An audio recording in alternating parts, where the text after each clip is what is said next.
Hey, I'm James from J Technology, and we are here at the PRS factory in Stevensville, Maryland. Today we have a special guest.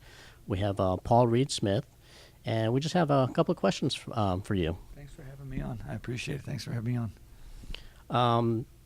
The history of PRS guitars, can you give us a little history on how you actually started and what made you get into building guitars? All right, so that's a 12-word question with a 2,000-word beginning of an answer, right?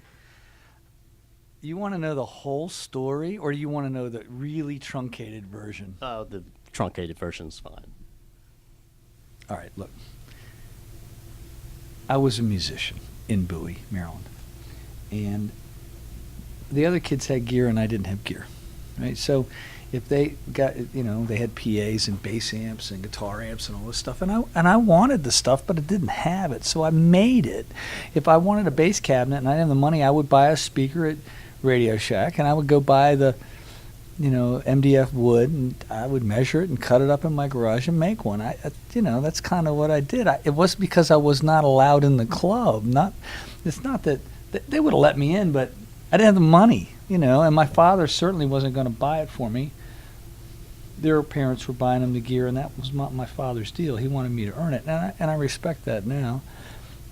So there was a love of music, and then a love of the gear to make the music, and a real desire to have it, and an ability to make it. And then eventually there were enough orders in 1984, 85 to start what's called a limited partnership. The government has several ways you can have a business. You can have a sole proprietorship, a partnership, a limited partnership, a corporation. There's several ways to do it. One of the ways is a lot of people put money in, and then the company exists. It was what's called a limited partnership, and we started it that way, and we've been off to the races. It started with a $500,000 investment from a bunch of investors here, and we've been growing ever since. We're going to probably do $45 million worth of business this year, something like that. Wow, So great. That's a really truncated version of what happened, all right? That's a long question. Well, it's a short question, long answer. Next question. You have different lines or different models of guitars. You have the a private stock, the Artist, the Core, the S2, and the SE. How did the S2 come about since you already had the SE line? Okay, so we're divided into three sections. We have electric guitars and acoustic guitars and amplifiers. In amplifiers, there's CAD, which is our custom amp design, our Core, and SE. So you can get anything from a custom-built amp all the way down to an SE. And the idea is it's all good stuff, right? Same thing with acoustics. You've got private stock and our Core and SE. There's 3 levels. In electric guitars, there's now 4 levels. You can get private stock, and then there's our Core guitars we make at Maryland, and then we had SEs. And we decided when we built this building eventually we'd have S2. We didn't know it was named S2 at the time, but the idea is that for about $1,200 you can get a Maryland-built guitar, and we're really pleased with it. It's going very well. We have thousands of orders for them. I think there's been a lot of energy at this PRS Experience, which is our annual trade show in September, towards that line. They're talking about it on the main stage right now. It's going well. So that's how it is.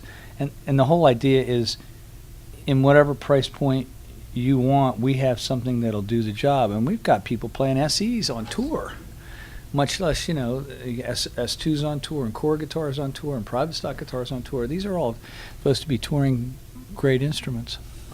With technology evolving, how has it helped with your design and manufacturing of guitars? All right, so those are separate questions. Let's go. In design, used to be you had to draw it on a piece of paper, right? Right. Now you can draw it on the computer. But now you can draw it in 3 dimensions on the computer and rotate it. So, when I'm thinking about a part, I can actually do that in my head. I can kind of rotate the part around. If you can think about a plate. Think of the top of a plate scooped out, you turn it upside down, there's a ring on it. You can do it in your mind, right? But now you can do it on a computer screen. Wow, what fun. So if you make a mistake, you don't have to redraw it. You just change the line and hit the button again, right? It's great. That's very powerful. in technology downstairs where we're making the instruments, we've got these computer-controlled machines that are cutting the parts out. And it used to be that they didn't have enough memory a long time ago to be able to cut a complicated part out. Now, that's not an issue, obviously, right? And so once we've drawn it, we can hit the button, it'll make a cutter path for it. And then we can go downstairs and, if we want to just double stick tape it down to the table, we can cut it out right there on the spot. Then it gets even more interesting, technology-wise. You can draw something on the computer, a plastic part, and put it in an SLA machine, and it pops the part in 3 dimensions. I can 3-dimensionally print a part, and it's good enough to make a jig out of, and it's good enough to make a part to go to a trade show out of. Unbelievable that I can take a computer 3-dimensional part and hit a button, and literally out of the water pops this part. Wow. Have you seen these things, SLAs? Yes, I have, actually. I mean, the Navy started buying the first machines, but now it's becoming common. It used to be that you had to take a little electrode and burn a piece of metal until the part, EDM, you had to burn the part till you got it shape. Now you can just make it in a 3-dimensional copier. Are you kidding me? So here's the really cool thing.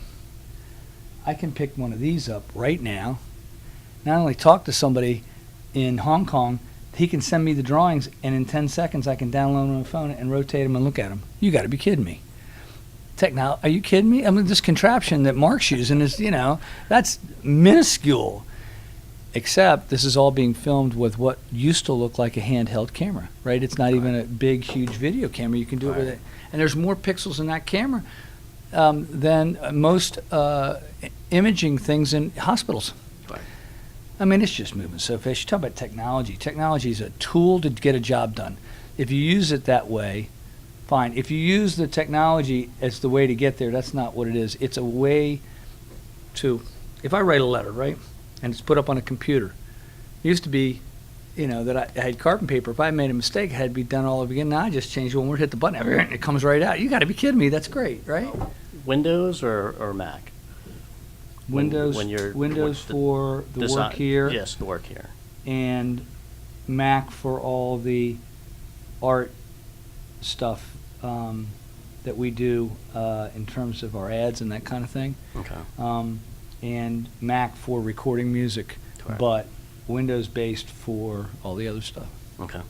Sounds good. Last question is, do you have any advice for any future guitar builders out there, or who's interested in getting into this type of business? Yeah, it's pretty simple actually. Guys come to me all the time, or women. I want to make a guitar maker. How many guitars you made? None. First mistake. If you're going to be a guitar player, you got to play guitar. If you're going to be a race car driver, you got to get on the track and start racing go-karts. You got to start, right? Start making guitars. You got to make them all the time. That would be a beginning. Then the second step is get a teacher. Find somebody who's extraordinarily good, who has been there before that can teach you. And then you got to get feedback from people and listen to what they have to say. I mean, if you have a job for Carlos Santana and you say, well, he tells you all the things he wants, and you say, I can do it better if I do it this way, you just threw your customer away. It's not a good idea. Right. So you got to listen to what people have to say. Okay.